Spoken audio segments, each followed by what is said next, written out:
জিহাদকে ফার্জ করা হয়েছে।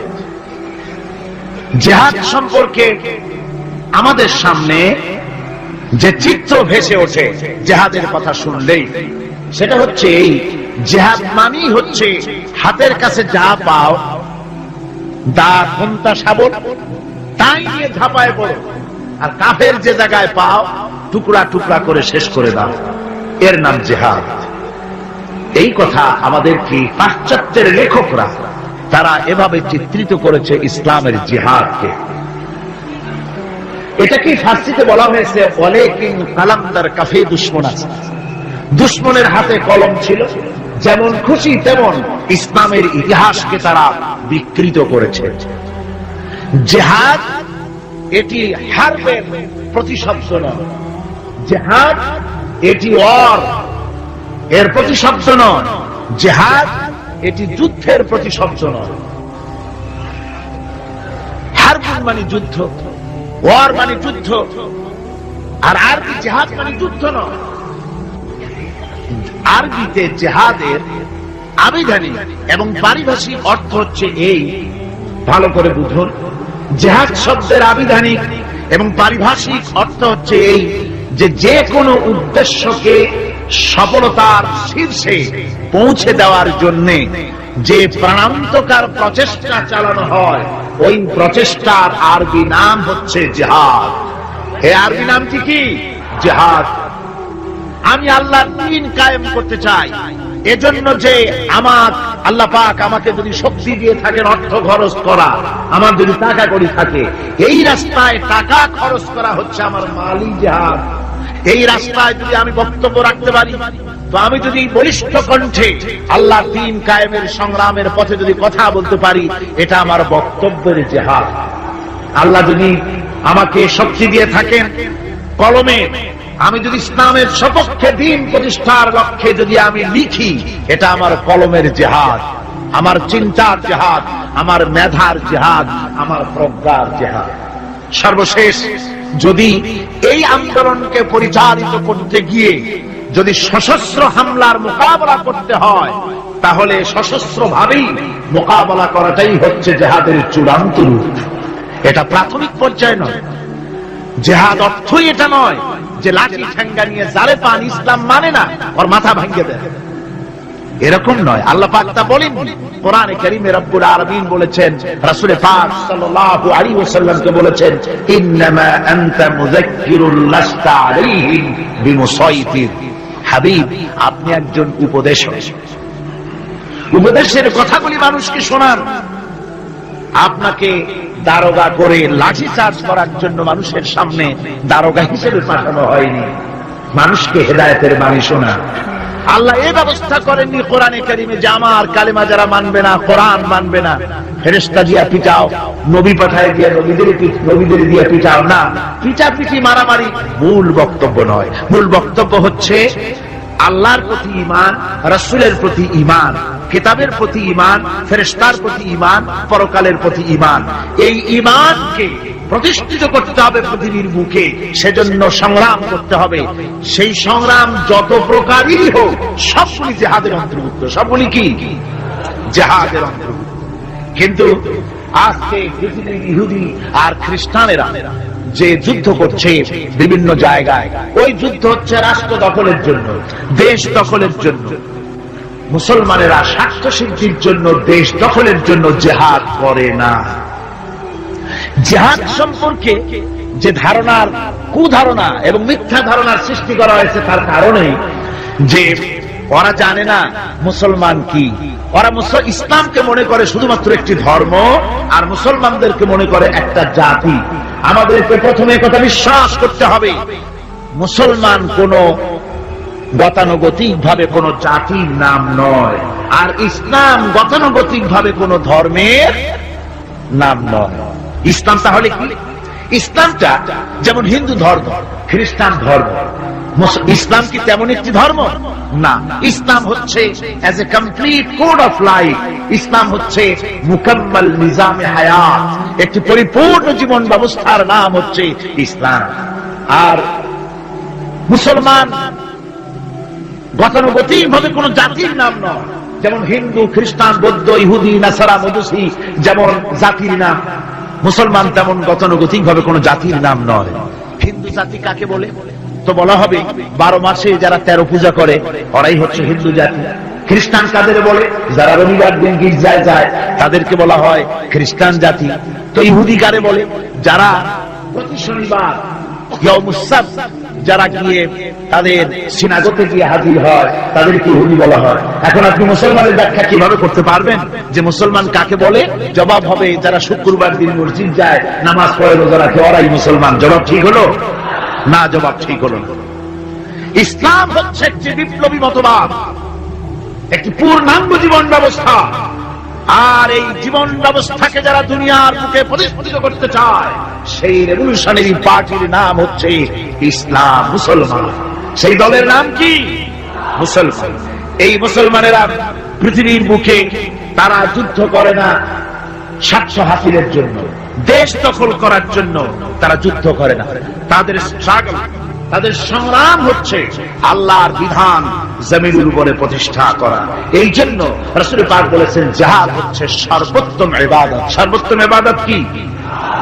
রাসূল করিম সাল্লাল্লাহু আলাইহি ওয়াসাল্লাম বলেছেন, আন আবী যার রাদিয়াল্লাহু তাআলা আনহু قال قلت يا رسول الله اي العمل افضل قال ايمان بالله।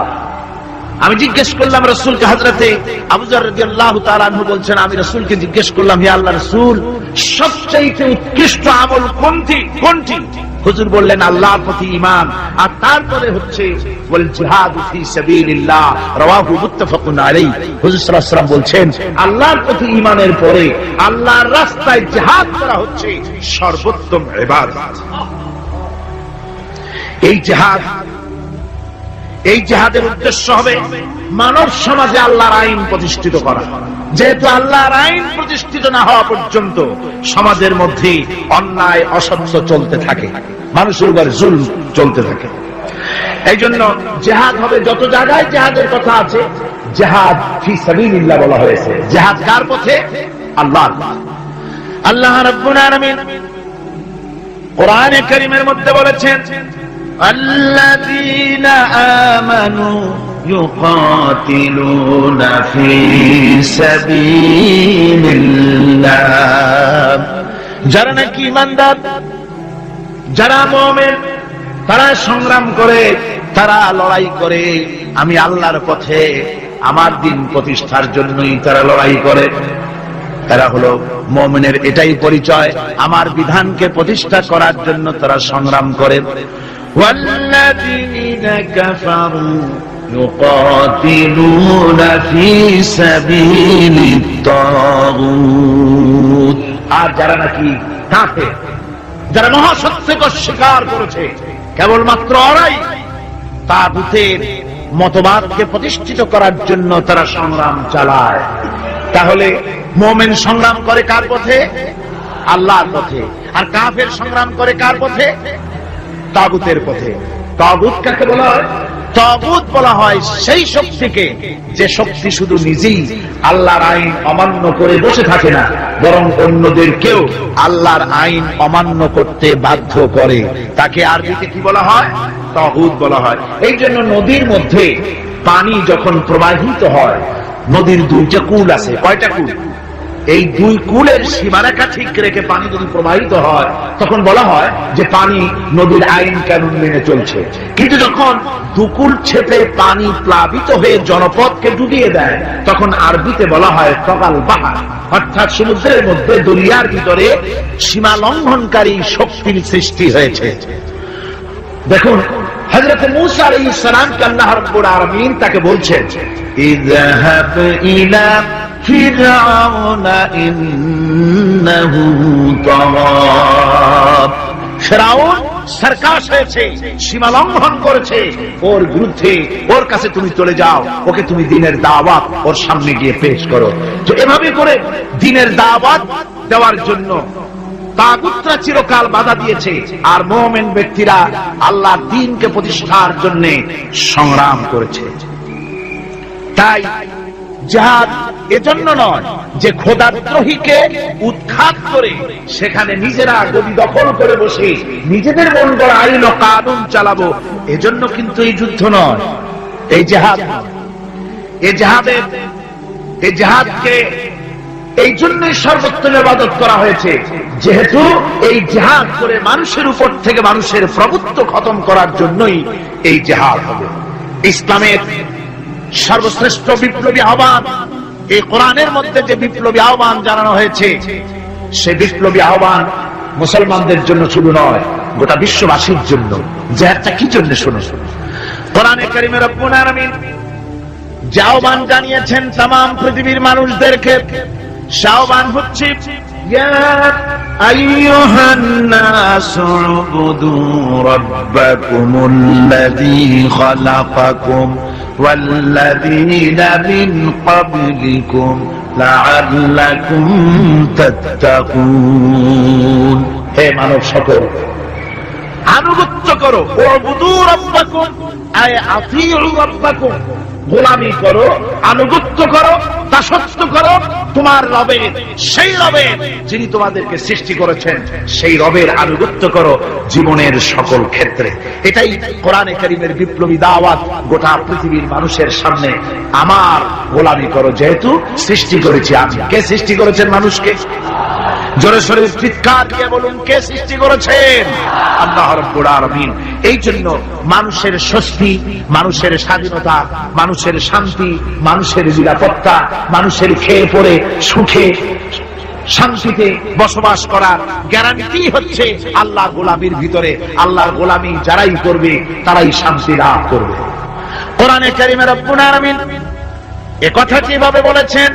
আফা গায়রা দীনিল্লাহি ইয়াবগুন ওয়া লাহু আসলামা মান ফিস সামাওয়াতি ওয়াল আরদি তাওআন ওয়া কারহা।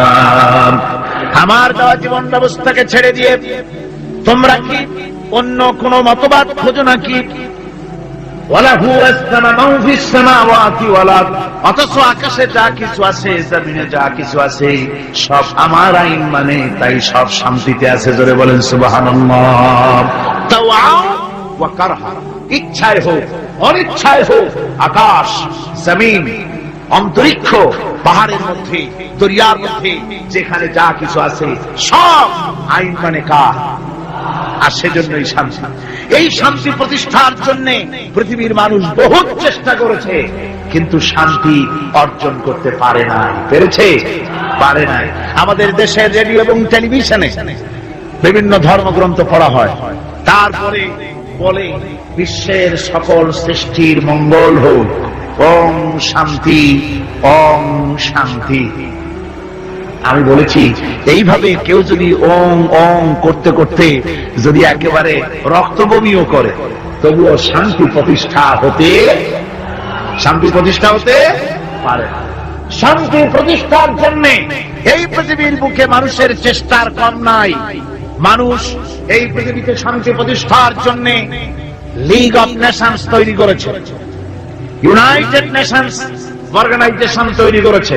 পৃথিবীর মানুষ সেন্টো, সিয়াটো, ওয়ার্স, সার্ক কত কিছু তৈরি করলো। আপনারা বলেন শান্তি কি প্রতিষ্ঠা করতে পেরেছে? জোরে জবাব দিন, শান্তি প্রতিষ্ঠা করতে পেরেছে? পারে না। প্রথম বিশ্বযুদ্ধ হয়ে গেল। এই বিশ্বযুদ্ধের পর নিদারুণ ভাবে মানুষ ক্ষতিগ্রস্ত হলো, পৃথিবীর মানুষ। আর যাতে যুদ্ধ বিগ্রহ না হয় সেজন্য 1920 সনে লিগ অফ নেশনস তৈরি হলো। পৃথিবীতে আর যুদ্ধ যাতে না হয় সেই আকাঙ্ক্ষা নিয়ে এটা তৈরি করা হলো। কিন্তু লিগ অফ নেশনস কিছুই করতে পারল না। 1939 সনে শুরু হয়ে গেল সেকেন্ড গ্রেট ওয়ার, দ্বিতীয় বিশ্বযুদ্ধ। এই বিশ্বযুদ্ধ চলল 1939 থেকে 1945 সন পর্যন্ত, অর্থাৎ সুদীর্ঘ 6টি বছর পর্যন্ত দ্বিতীয় বিশ্বযুদ্ধ চলল। এই যুদ্ধে পৃথিবীর বিরাট ক্ষতি হয়ে গেল, অসংখ্য মানুষ মরল, কত কোটি কোটি মানুষ ক্ষতিগ্রস্ত হলো, বাড়িঘর ধ্বংস হলো, মানুষের নগর সভ্যতা জনপদ বিধ্বস্ত হয়ে গেল।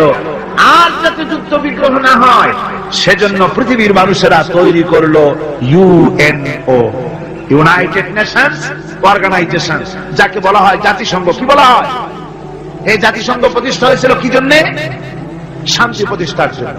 আপনারা বলেন জাতিসংঘ কি শান্তি প্রতিষ্ঠা করতে পেরেছে? জোরে বলেন, পেরেছে? পারে নাই। জাতিসংঘ হচ্ছে আজকের পৃথিবীর আমেরিকার একটা হাতের পুতুল। পুতুল নাচ যারা দেখেছেন, পুতুল যেমন মানুষের হাতে সুতা বাঁধা থাকে আর তাই দিয়ে পুতুলের নাচায়, জাতিসংঘকে ভাবে আমেরিকা নাচায়। তাই আমরা দেখতে পাই ইসরায়েল যদি জাতিসংঘের কোন আইনকে, উপদেশকে, সাজেশনকে, কোন বিধিবিধানকে লঙ্ঘন করে তাহলে ইসরায়েলের উপর অ্যাকশন নেওয়া হয় না। ইরাক যদি জাতিসংঘের কিছু করলো তাহলেই সমস্ত বিমান নিয়ে আর তার নৌজাহাজ নিয়ে সমানে হামলা শুরু হয়ে যায়। দুনিয়ার সোমালিয়ার ভিতরে মারামারি তারাই লাগিয়েছে, বসনিয়ায় মারামারি ওরাই লাগিয়েছে।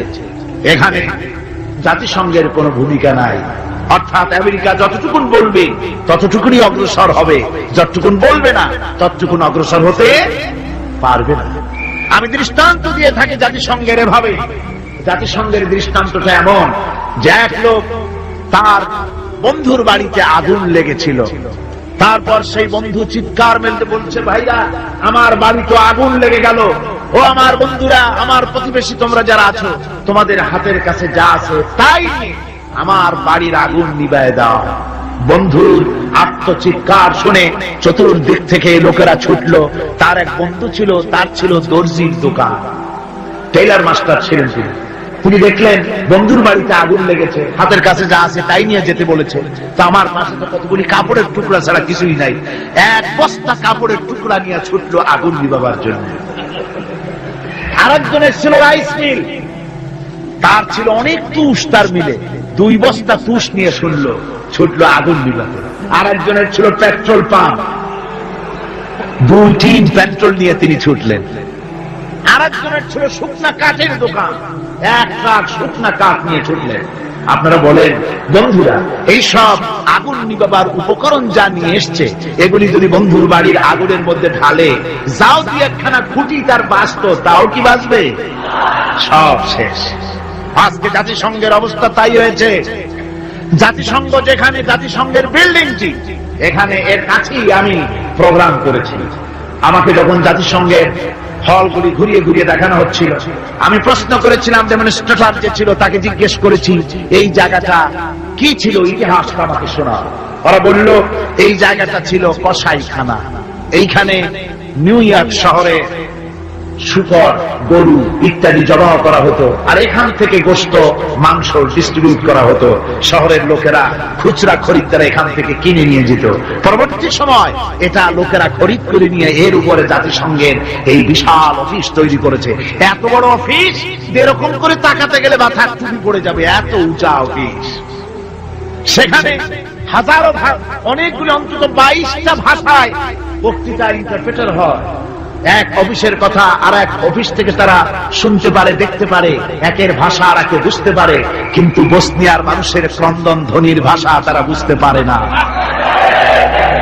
তারা সব কিছু করতে পারে, বুঝতে পারে, কিন্তু সোমালিয়ার মানুষের হাট্টিসার এই মানুষগুলির দৃশ্য তাদের চোখে পড়ে না। আমেরিকা শেষ সময় সোমালিয়ার মানুষকে কিছু সাহায্য পাঠিয়েছে। আমরা বলেছি সোমালিয়ার মানুষকে সাহায্য পাঠাইয়া বসনিয়ার পাপ গোপন করতে পারবা না, এ শাস্তি তোমাকে ভোগ করতেই হবে। সুতরাং জাতিসংঘের অফিস নির্মিত হলো, বিশাল ইমারত তৈরি হলো। তারা ডাক দিল, দুনিয়ায় আগুন লেগেছে, অশান্তি নিভাবার জন্য যার কাছে যা আছে তাই নিয়ে ছুটে আসো। আর আশা বলল আমার কাছে আছে সমাজতন্ত্র, সে সমাজতন্ত্র ঢেলে দিল ওর মধ্যে। ভারত বলল আমার কাছে আছে সেকুলারিজম, এনে ঢেলে দিল ওর মধ্যে। আমেরিকা বলল আমার কাছে আছে ক্যাপিটালিজম, দিল পুঁজিবাদ ওর মধ্যে ঢাইলা। পৃথিবীর এই জ্বলন্ত অশান্তির আগুনের মধ্যে প্রত্যেকেই তাদের ম্যান-মেড নিজস্ব মস্তিষ্ক প্রসূত মতবাদগুলি ঢেলে দিয়ে পৃথিবীর অশান্তির আগুনকে শত সহস্র গুণে বর্ধিত করে গোটা দুনিয়াকে জ্বালিয়ে পুড়িয়ে শেষ করেছে।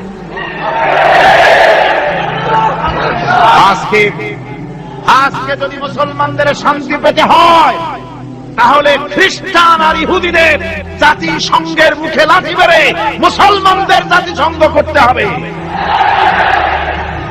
বিশ্ব শান্তি প্রতিষ্ঠার জন্য আল্লাহ রাব্বুল আলামিন স্থায়ী পরিকল্পনা দান করেছেন। রব্বুল আলামিন বলেছেন, তাআলাউ ইলা কালিমাতিন সাওয়াইন বাইনানা ওয়া বাইনাকুম আল্লা না'বুদা ইল্লাল্লাহ। আল্লাহ পাক বলছেন, ও আমার হাবিব আপনি বলুন, ও আহলে কিতাবের লোকেরা, ও খ্রিস্টান জগৎ, ও পৃথিবীর মানুষেরা, তাআলাউ ইলা কালিমাতিন সাওয়াইন বাইনানা ওয়া বাইনাকুম, এমন একটা কথার দিকে তোমরা ঐক্যবদ্ধ হও যেটা তোমাদের জন্য আর আমাদের জন্য সমভাবে প্রযোজ্য। তা হচ্ছে আল্লাহ না'বুদা ইল্লাল্লাহ, আল্লাহ ছাড়া কারো গোলামি করব না।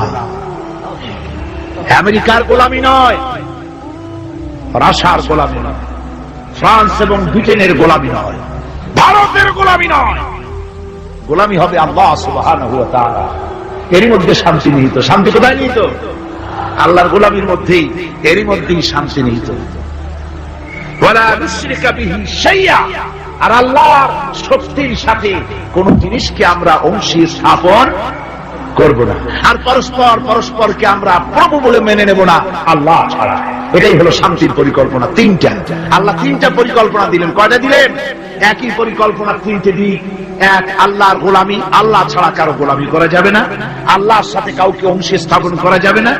ওয়ালা ইয়াত্তাখিযা বা'দুনা বা'দান আরবাবান মিন দুনিল্লাহ, আর আল্লাহ ছাড়া কাউকে প্রভু বলে মানা যাবে না। আল্লাহ ছাড়া কাউকে সুপার পাওয়ার বলে আমরা মানি না। সুপার পাওয়ার আকাশে জমিনে একজনই আছেন, তার নাম কি? জোরে বলেন, তার নাম কি? ওই আল্লাহ রাব্বুল আলামিন বলেছেন, ইনিল হুকমু ইল্লা লিল্লাহ, হুকুম আইন একমাত্র আল্লাহর চলতে পারে, মানুষের উপরে আর কারো না। আলা লাহুল খালকু ওয়াল আমর, সৃষ্টি যার, আইন চলবে সেই আল্লাহ রাব্বুল আলামিনের। মানুষের এই কথা কেন আমাদের মাথার মধ্যে ঢোকে না? আমাদের মাথার মধ্যে এই কথা আসা দরকার।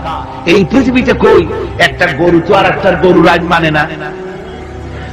লক্ষ্য করেন, মাঠে ময়দানে যে বড় বড় গরু আছে, যে গরুটার শিং মোটা, স্বাস্থ্য মোটা, সেই গরু সে বলে নাকি যে এর মধ্যে দুর্বল যত গরু আছে কেউ করতে পারবে না, আমার হুকুম মেনে চলতে হবে। আর সমস্ত ছোট গরুরা বয়স চটে জড়সড় হইয়া ঘাস খাওয়া বাদ দিয়া মাঠের এক কোনায় গিয়ে দাঁড়ায় রয়েছে, এরকম দেখা গেছে কখনো? একটা গরু আর একটা গরুর আইন মানে না, একটা গাধার একটা গাধার আইন মানে না, একটা ব্যাঙ ছোট্ট প্রাণী, সেই ব্যাঙ আর একটা ব্যাঙের আইন মানে না। ভাদ্র মাসে শ্রাবণ মাসে যখন বৃষ্টি পড়ে তখন বড় ব্যাঙটা সে বলে না যে ছোট ব্যাঙেরা একটা টু শব্দ করতে পারবি না, যত গ্যাং ওর গ্যাং আমি করব। আর সব ব্যাঙেরা ভয়েস চড়ে চুপ হয়ে গেছে, এরকম হয়েছে কখন? মুসলমান ভাইয়েরা, একটা গাধার আইন মানে না, একটা কুত্তার আইন মানে না, একটা ব্যাঙের আইন মানে না। তুমি মানুষ হয়ে আর একটা মানুষের তৈরি করা আইনের সামনে কি করে মাথা নত করো? এটা শিরকুন আযীম।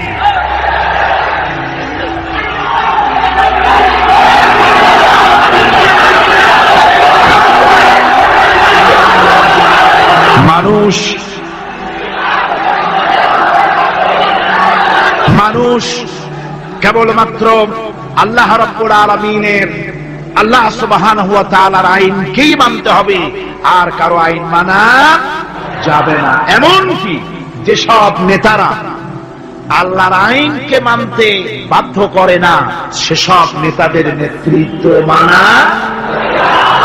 আল্লাহ রাব্বুল আলামিন কোরআনে কারীমের মধ্যে বলেছেন, ولا تطيعوا أمر المسرفين الذين يفسدون في الأرض ولا يصلحون।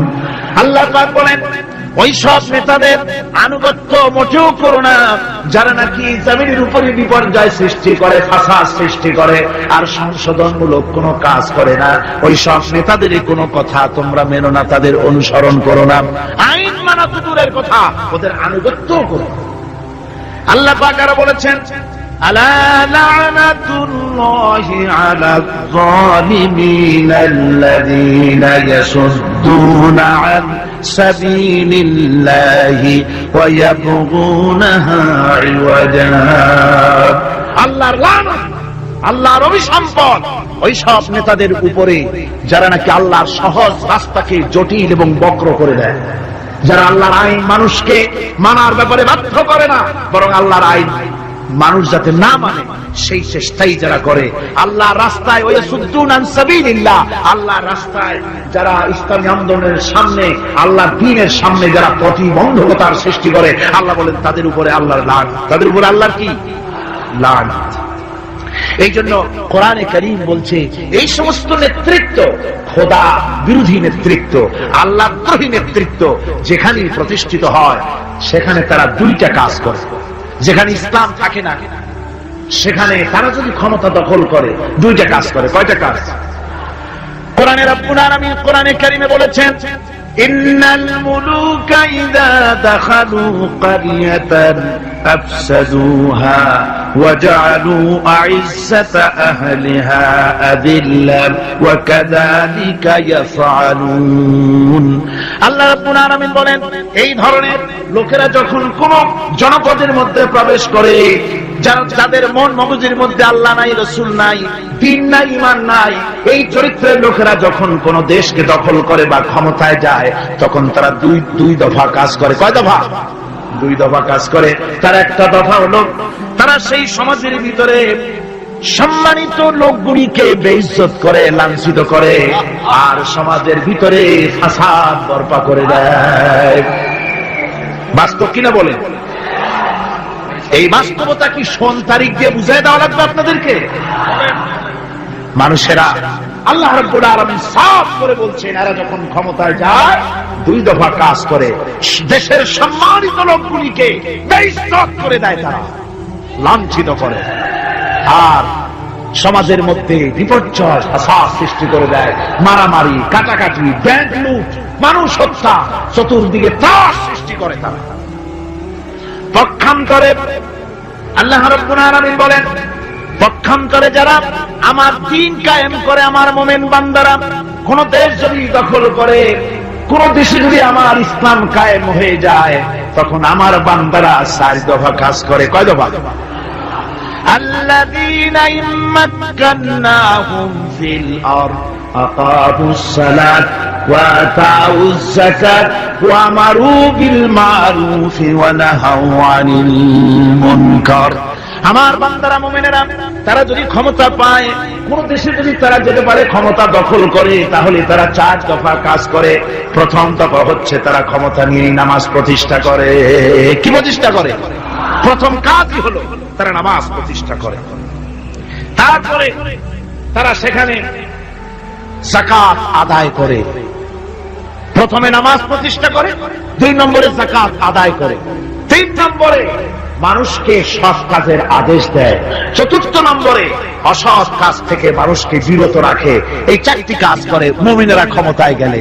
আর যাদের চিন্তায় চেতনায় কোরআন নাই, আল্লাহ নাই, রাসূল নাই, ঈমান নাই, তারা যদি ক্ষমতায় যায় 2 দফা কাজ করে। সম্মানওয়ালা লোকগুলোকে বেইজ্জত করে দেয়, জেল ভরে সব সম্মানিত লোক দিয়ে, বাড়িঘর লুটপাট করে সব সম্মানিত লোক দিয়ে তাদেরকে জ্বালাবতন করে দেয় আর সেখানে বিপর্যয় মারামারি সৃষ্টি করে দেয়। এই জন্য দুনিয়ায় যত পয়গম্বর এসেছেন সমস্ত নবীরা তারা মানুষের কাছে দাওয়াত পেশ করেছেন। আল্লাহ রাব্বুল আলামিন বলেন, নবীরা দাওয়াত দিয়েছেন, ইয়া কাওমি ইবুদুল্লাহা মা লাকুম মিন ইলাহিন গায়রু। আল্লাহ রাব্বুল আলামিন বলেন, নবীরা যখন দুনিয়ায় যে নবী এসেছেন মানুষকে দাওয়াত দিয়েছেন, ইয়া কওমি, হে আমার জাতি, হে আমার সম্প্রদায়, এক আল্লাহর গোলামি করো, তিনি ছাড়া তোমাদের কোনো প্রভু নাই, আইনদাতা নাই, বিধানদাতা নাই, তার আনুগত্য করো জীবনের সকল ক্ষেত্রে। কোরআনে কারীমে মুসলমানদেরকে বলা হয়েছে হিজবুল্লাহ। মুসলমানদেরকে কি বলা হয়েছে? হিজবুল্লাহ। হিজবুল্লাহ মানে কি? আল্লাহর সৈনিক।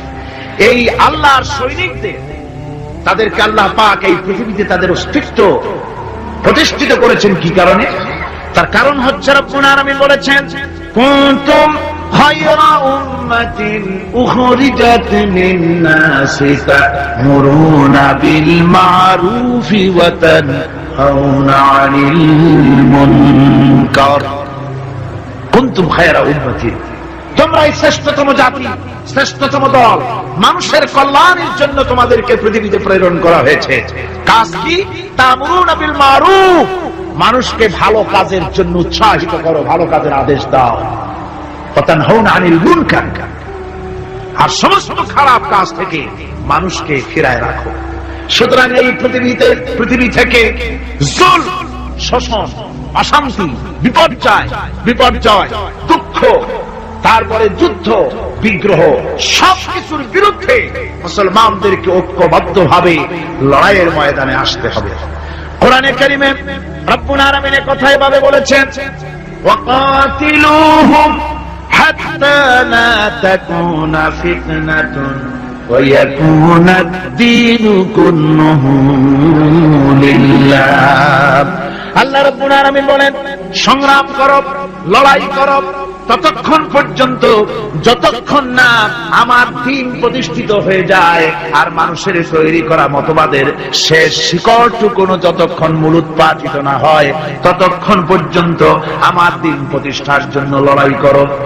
ও মুসলমানেরা, যারা মুসলমান এই লড়াই, এই জিহাদের দায়িত্ব যদি গ্রহণ না করে, মুসলমানেরা যদি ঈমানের এই দায়িত্ব কবুল না করে, আল্লাহর দ্বীন প্রতিষ্ঠার জন্য যদি সংগ্রাম না করে, রব্বুল আলামিন বলেন, ইল্লা তাফআলুহু তাকুন ফিতনাতুন ফিল আরদি ওয়া ফাসাদুন কাবীর। ইল্লা তাফআলুহু, যদি তোমরা তা না করো তাহলে মনে রেখে দিও বিরাট বিপর্যয়, ভাঙন, মুসিবতের সম্মুখীন তোমাদের হতে হবে।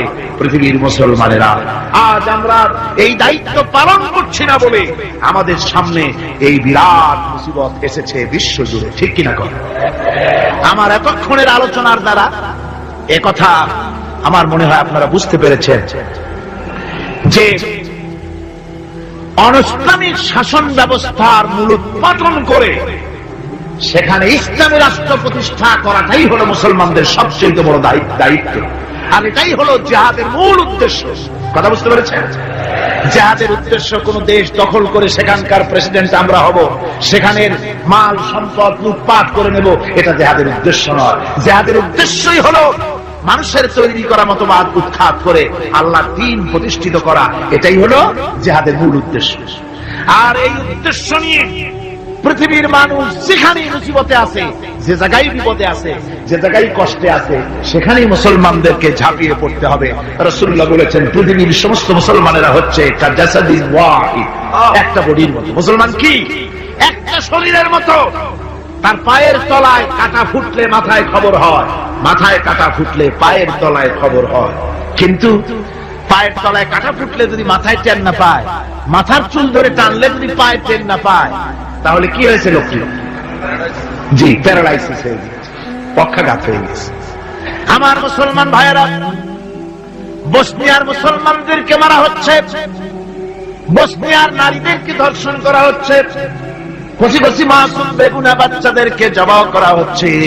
ওই খবর শুনে যদি আমার কলিজা না কান্দে, কাশ্মীরের মুসলমানদের মসজিদের ভেতরে ভারতের কাফির সৈন্যরা গুলি করে পাখির মতো মুসল্লি, নামাজরত মুসল্লি গুলিকে পাখির মতো শিকার করে দিতেছে, দুনিয়া থেকে বিদায় করে দিতেছে। এই খবর শোনার পর মুসলমানদের কলিজায় যদি আগুন না লাগে, তাহলে মনে করতে হবে ইমানে প্যারালাইসিস হয়ে গেছে, ইমানটাই প্যারালাইসিস হয়ে গেছে।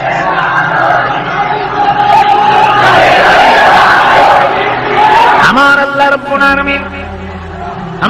রাব্বুল আলামিন কোরআনে কারীমের মধ্যে পরিষ্কার বলেছেন, ওয়ামা লাকুম লা তুকাতিলুনা ফি সাবিলিল্লাহ والمستضعفين من الرجال والنساء والبلدان الذين يقولون ربنا أخرجنا من هذه القرية الظالم أهلها وما لكم কি হয়েছে তোমাদের লা তুকাতিলুনা ফি সাবিলিল্লাহ আমার রাস্তায় কেন সংগ্রাম করো না, কেন লড়াই করো না? ওয়াল মুস্তাদাফিন মিনার রিজাল, যেখানে নিপীড়িত নিগৃহীত আবাল বৃদ্ধ বনিতা পুরুষ নারী কচি কচি শিশু নির্যাতনে অতিষ্ঠ হয়ে আমার দরবারে ফরিয়াদ করে বলছে, আয় আল্লাহ এই জালিমের জনপদ থেকে আমাদেরকে মুক্ত করো। এভাবে যখন কাঁদে, ও মুসলমানেরা তোমাদের কি হলো? তোমরা কেন ঝাঁপিয়ে পড়ো না তাদের সপক্ষে, কেন লড়াই করো না? ভাইরা আমার, সারা বিশ্ব জুড়ে মুসলমানদের উপরে নির্যাতন চলছে।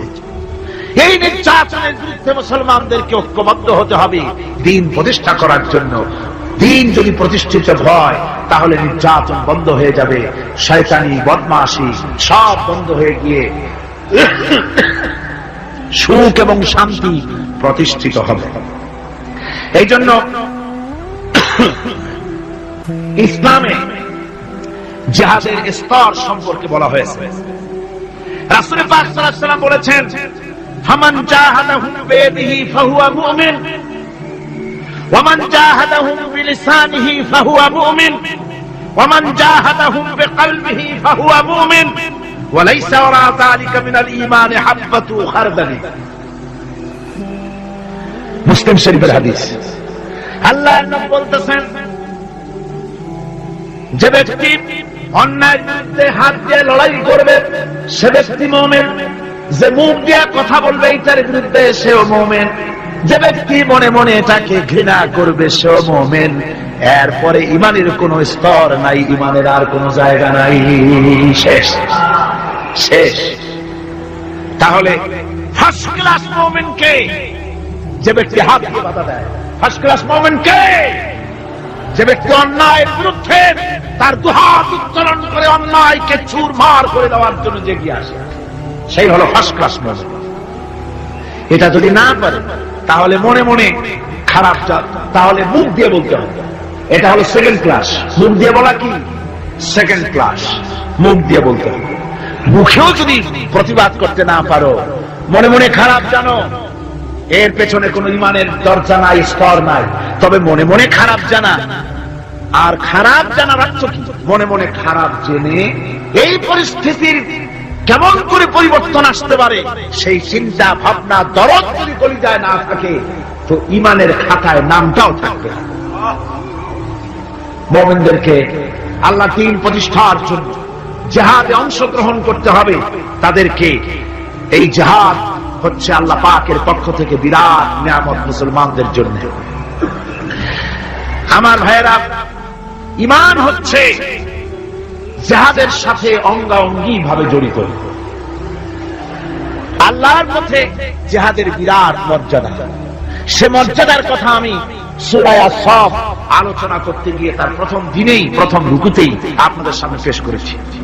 আল্লাহ রাব্বুল আলামিন বলেন, ইন্নাল্লাহা ইউহিব্বুল্লাযীনা ইউকাতিলুনা ফি সাবিলিহি সাফফান কাআন্নাহুম বুনিয়ানুম মারসুস।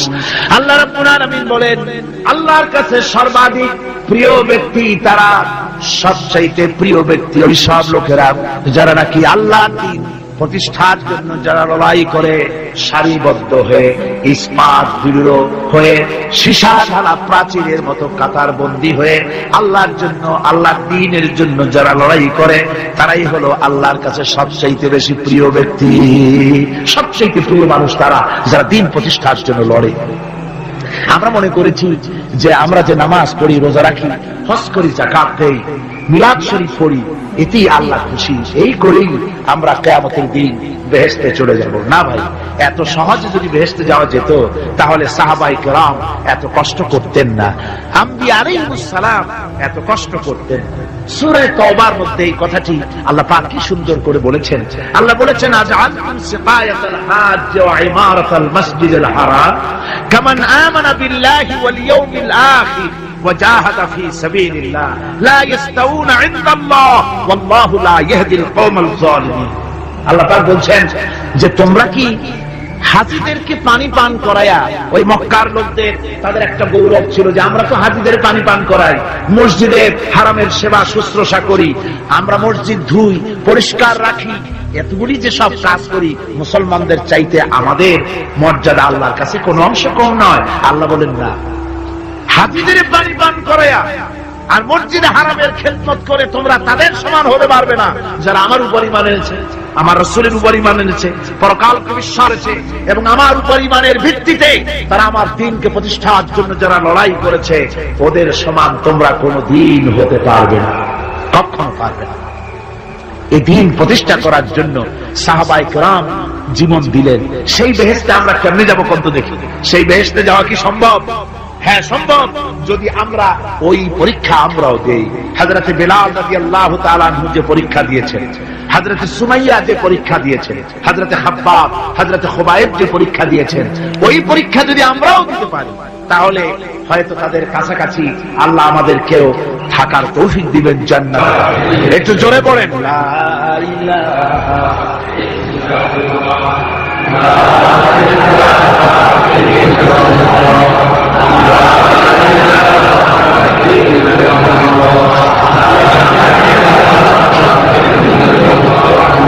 লা ইলাহা ইল্লাল্লাহ।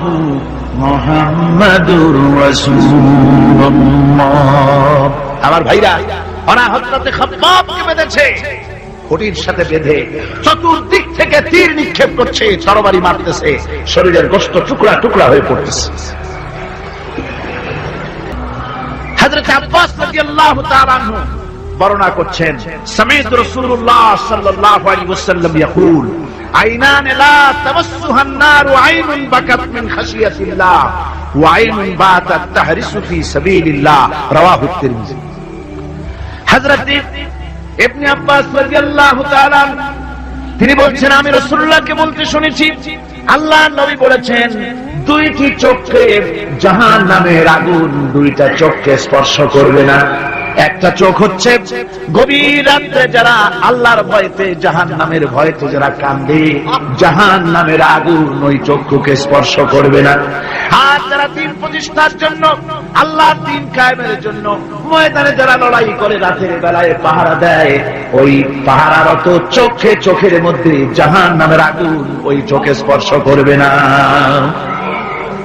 আমার ভাইরা, হযরত উসমান রাদিয়াল্লাহু তাআলা আনহু বলছেন, মান রাবাতা লাইলাতান ফি সাবিলিল্লাহ কানাত কাআলফি লাইলাতিন সিয়ামুহা ওয়া কিয়ামুহা।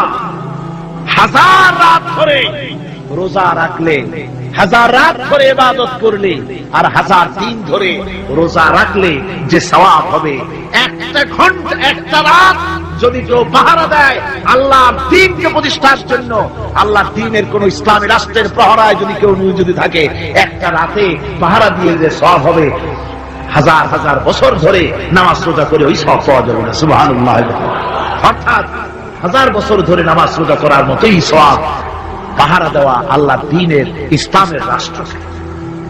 বন্ধুগণ, রাসূল পাক সাল্লাল্লাহু আলাইহি ওয়াসাল্লাম তিনি বলেছেন, কিয়ামতের দিন জাহান্নামের আগুন আর জিহাদের ময়দানের ধুলি, এই দুটি একসঙ্গে কোন মানুষের পেটের মধ্যে প্রবেশ করবে না। রাসূল পাক সাল্লাল্লাহু আলাইহি ওয়াসাল্লামের একটি হাদিস যা মিশকাত শরীফের মধ্যে বর্ণিত আছে। মিশকাত শরীফের সম্ভবত 336 পৃষ্ঠায় এই হাদিসটি বর্ণনা করা হয়েছে যে হযরত ইবনে আইস রাদিয়াল্লাহু তাআলা আনহু ছিলেন হাদিসের রাবী। তিনি বলছেন, একবার হুজুর সাল্লাল্লাহু আলাইহি ওয়াসাল্লাম এক ব্যক্তির জানাজায় গিয়ে উপস্থিত হলেন। হযরত ওমর রাদিয়াল্লাহু তাআলা আনহু তখন হুজুরকে বললেন, হে রাসূল, আপনি এই লোকটার জানাজা পড়বেন? এই লোক তো ইসলামের এই ক্ষতি করেছে, সেই ক্ষতি করেছে, অমুক করেছে, এই লোকটার আপনি জানাজা পড়বেন? হুজুর তখন উপস্থিত লোকদের জিজ্ঞেস করলেন, হাজিরিন, তোমরা কি কেউ এই লোকটাকে কোন ইসলামের ভালো কাজ করতে দেখেছো? একজন লোক দাঁড়িয়ে গেলেন, তিনি বললেন, হে আল্লাহর নবী, আমি সাক্ষী, আমি দেখেছি। একটা মুজাহিদ বাহিনী জিহাদ করে ফিরতেছিল, তো এক জায়গায় তারা ডেরা গাড়লো, শিবির স্থাপন করলো, রাত কাটাবে বলে। আমি দেখেছি এই লোকটি সারা রাত সেই মুজাহিদদেরকে, সাহাবীদেরকে সারা রাত জেগে জেগে পাহারা দিয়েছে।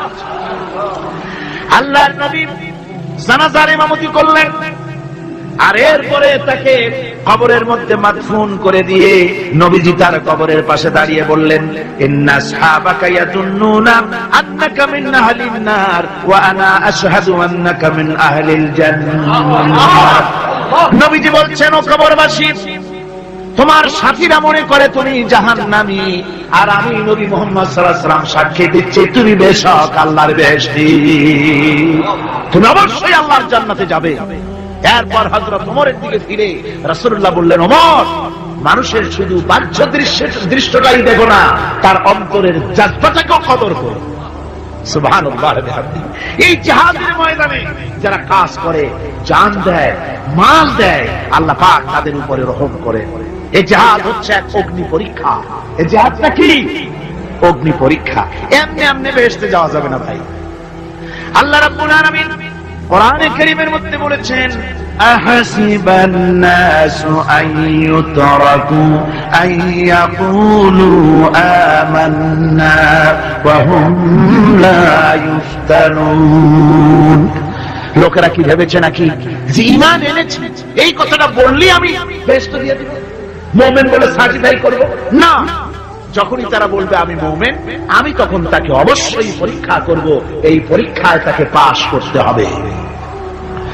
কোরআনে কারীমে আল্লাহ রাব্বুল আলামিন অনেক জায়গায় কথাগুলি বলেছেন, এমনি এমনি ছেড়ে দেওয়া হবে না। আমি অতীতের লোকদেরকেও পরীক্ষা করেছি, তোমাদেরকেও পরীক্ষা করব। পরীক্ষা না দিয়ে কেউ তোমরা বেহেশতে যেতে পারবে না। এই জমিনে তোমাদের আগুনের পরীক্ষা দিতে হবে। পয়গম্বরেরা কষ্ট করেছেন, সাহাবায়ে কিরাম কষ্ট করেছেন।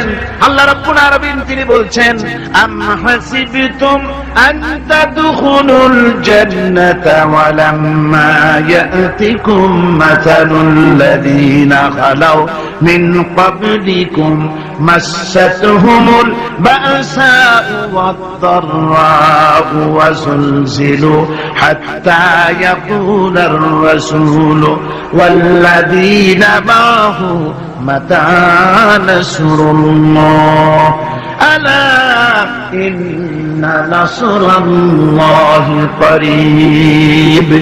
আল্লাহ রাব্বুল আলামিন বলেন, তোমরা কি মনে করেছো যে তোমরা বেহেশতে প্রবেশ করবে, অথচ তোমাদের পূর্বে যারা এই পৃথিবীতে এসেছিল তাদেরকে আমি যেমন পরীক্ষা করেছি, ওরকম পরীক্ষা এখনো তোমাদের উপরে আসে নাই, ওরকম বিপদও আসে নাই, মুসিবতও আসে নাই।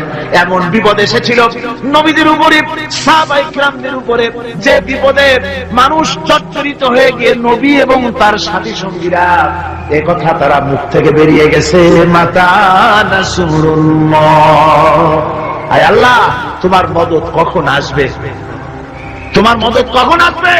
মার খেতে খেতে তো শেষ হয়ে গেলাম।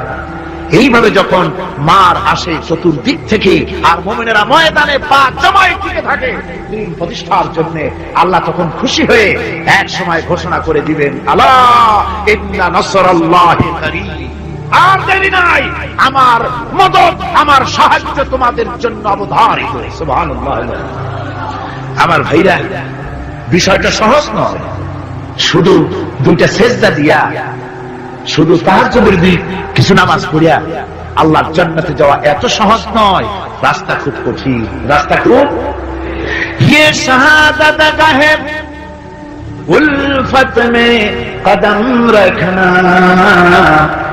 ये शहादत गाहे उल्फत में कदम रखना, लोग समझते हैं आसान है मुसलमान होना। এটা হলো শাহাদাতের উত্তম উত্তপ্ত ময়দানে পা রাখা। লোকেরা মনে করে ইসলাম গ্রহণ করা, মুসলমান হওয়া বুঝি বড় সহজ ব্যাপার। এত সহজ না। আমরা হানফি মাসলাকের লোক, ইমাম আবু হানিফার মাসলাক অনুযায়ী চলি। আমরা মনে করি বেহেশতে আপনি যাব, কিন্তু আমাদের ইমাম সাহেব কি করছেন ওই ইতিহাস আমাদের জানা নেই।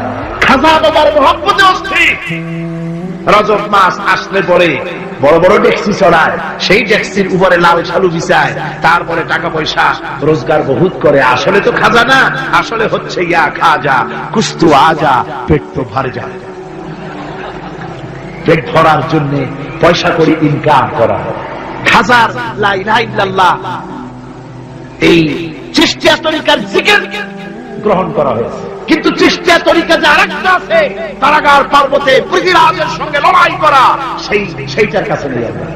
সেটা ইমাম আবু হানিফা শুধু মাসলাই বলেন নাই, দ্বীন প্রতিষ্ঠার জন্য রক্ত দিয়েছে, ঠিক কিনা? 8 বছর পর্যন্ত কারারুদ্ধ ছিলেন। তাকে জিজ্ঞেস করা হয়েছে, ইমাম সাহেব জেলের মধ্যে তো আছেন, কষ্ট হয়? ইমাম সাহেব বলেছেন, না কষ্ট হয়, তবে মাঝে মাঝে একটু কষ্ট হয় মনে। 2-4 মাস পর পর আমার বুড়ি মাকে এনে হাজির করা হয় জেলখানার মধ্যে, আর আমার মায়ের সামনে আমাকে পেটানো হয়, যেন মা মাকে বলে যে এদের সাথে একমত হয়ে যা, সেই জন্য পেটানো হয়। আমার মা আমার মায়ের দেখে, আর মায়ের চোখ থেকে পানি পড়তে থাকে, তখন আমার মনে বড় কষ্ট লাগে। তবে আলহামদুলিল্লাহ মা আমার এমন, আমার মা দেখেন আর হজম করেন, আর আমাকে বলেন খবরদার এক চুলো সিদ্ধান্ত থেকে নড়বা না।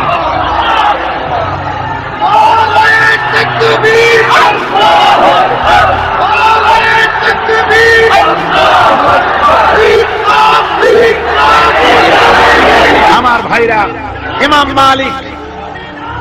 মালিক 28 দিন পর্যন্ত তাকে বাতিলরা বেঁধে রেখেছে, হাত পিঠ মোড়া দিয়ে 28 দিন বাঁধা। এই হাত বাহু থেকে ডিসকানেক্ট হয়ে গিয়েছে, এই বাহুর জোড়া থেকে ডিসকানেক্ট হয়ে গিয়েছিল হাত, 28 দিন পর্যন্ত বাঁধা ছিল। ইমাম আহমদ বিন হাম্বল, ইসলাম বিরোধীরা তাকে পিটাইছে, প্রত্যেকটা চাবুকের সাথে গায়ের গোশত উঠে এসেছে। এজন্য কবি বলতেছি, पैरवी बू हनीफा की सनद जिंदान है, हम्बली होता है पीठ पर दुर्रे खाने की बात। হানাফি হতে চাও, জেল জরিমানার জন্য প্রস্তুতি নাও। শুধু সবজি কলা খাইয়া বেহেশতে যাওয়া যাবে না, এত সহজ না। আঙ্গুর বেদানা সবরি কলা আর দুধের স্বরের উপর ইসলাম আসে নাই, ইসলাম এসেছে উত্তপ্ত ময়দানের উপরে। জান দিয়ে রক্ত দিয়ে ইসলাম প্রতিষ্ঠা হয়ে গোটা দুনিয়ার নির্যাতিত নিপীড়িত জনতার মুখে হাসি ফুটিয়েছে ইসলাম।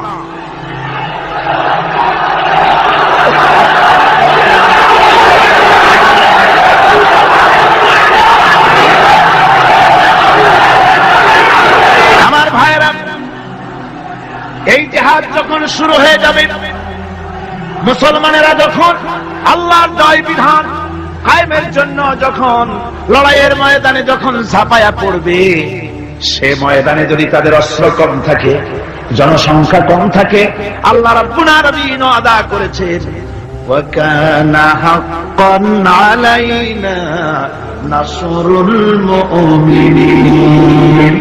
আল্লাহ রাব্বুল আলামিন বলেন, মুমিনরা যখন বিপদে পড়ে যায়, তখন মুমিনদের সাহায্য করা আমি আল্লাহর জন্য ওয়াজিব হয়ে যায়। আমি আল্লাহর জন্য ওয়াজিব। আমার মুমিন ময়দানে মার খাবে আমার দ্বীনের জন্য, আর আমি তাকায় থেকে দেখবো না, তা হবে না। প্রাথমিক পর্যায়ে দেখবো যে তোমরা আসলেই দ্বীন প্রতিষ্ঠার জন্য লড়ো কিনা। তোমাদের বিবি বাল বাচ্চা তোমাদের সামনে শেষ হবে, ঘর বাড়ি চলে যাবে, চাকরি যাবে, সব যাবে, তারপরেও আমার দ্বীন প্রতিষ্ঠার জন্য ময়দানে টিকে থাকো কিনা। যদি তা থাকো, তাহলে আমার মদত অবশ্যই। আর কাফিরদের বিরুদ্ধে বিজয়ের জন্য রব্বুল আলামিন বলেছেন, ওয়া কাফাল্লাহুল মুমিনিনাল কিতালা ওয়া কানাল্লাহু কাবিয়্যান আজিজা। কাফেরদের বিরুদ্ধে লড়াইয়ের ময়দানে মুসলমানদেরকে সাহায্য করার জন্য আল্লাহই যথেষ্ট। কে যথেষ্ট? আল্লাহ যথেষ্ট। রব্বুল আলামিন বলেছেন ওয়ালা তাহিনু ওয়ালা তাহজানু ওয়া আনতুমুল আলাউনা ইন কুনতুম মুমিনিন। কোনো ভয় নাই, কোনো চিন্তা নাই, যদি তোমরা মুমিন হও আমি আল্লাহ রাব্বুল আলামিন তোমাদেরকে বিজয়ী করব। ওয়াদা কার? আল্লাহর ওয়াদা কখনো মিথ্যা হয়? আল্লাহ কি মিথ্যা কথা বলেন? নাউযুবিল্লাহ। ওয়ামান আসদাকু মিনাল্লাহি কিলা। আমি আল্লাহর চাইতে সত্যবাদী আর কে হতে পারে? আল্লাহ পাক বলছেন আমি সাহায্য করব তোমাদেরকে, যদি প্রয়োজন হয় তাহলে আমি ফেরেশতা দিয়ে সাহায্য করব। সুবহানাল্লাহ। আল্লাহ রাব্বুল আলামিন সূরা আল-আনফালের ভিতরে ঘোষণা করেছেন দুনিয়ার মানুষকে তিনি শোনায় দিচ্ছেন নবীজির সঙ্গে সাহায্যের ব্যাপারে যে কথাবার্তাগুলি হয়েছিল। ইয তাস্তাগীসুনা রাব্বাকুম ফাস্তাজাবা লাকুম আন্নী মুমিদ্দুকুম বিআলফিম মিনাল মালাইকাতি মুরদিফিন। স্মরণ করো সেই সময়ের কথা যখন তোমরা আমার কাছে কাকুতি বিনীত করে সাহায্য কামনা করতেছিলে যে আমাদেরকে 1000 ফেরেশতা দিয়ে সাহায্য করা হোক। আল্লাহ পাক বলেন আমি ফেরেশতা দিয়ে তোমাদেরকে ময়দানে সাহায্য করেছি, জিহাদের ময়দানে। সুবহানাল্লাহ বিহামদিহি। আল্লাহ রাব্বুল আলামিন বলেন তোমরা যখন সাহায্য প্রার্থনা করেছিলে আমি সাহায্য তোমাদের দিয়েছি। স্মরণ করো সেই সময়ের কথা যখন তোমাদের নবী তোমাদেরকে বলেছিল ইয তাকুলু লিল মুমিনিনা আলাই ইয়াকফিয়াকুম আইয়ুমিদ্দাকুম রাব্বুকুম বিসালাসাতিন আলাফিন মিনাল মালাইকাতি মুনজিলিন। আল্লাহ রাব্বুল আলামিন বলেন আমি এইভাবে করে যখন তোমাদের নবী তোমাদেরকে বলেছিল যে তোমাদের জন্য এটা কি যথেষ্ট নয় যে আল্লাহ পাক তোমাদের জন্য 3000 দিয়ে ফেরেশতা নাজিল করবেন, হ্যাঁ আমি তখন 3000 ফেরেশতা নয় বরং 5000 ফেরেশতা দিয়ে তোমাদেরকে সাহায্য করার ওয়াদা করেছি। 3000 নয় 5000 চিহ্নযুক্ত ফেরেশতা নাজিল করে দিয়ে তোমাদের সাহায্য করব বলে আমি ওয়াদা করেছি।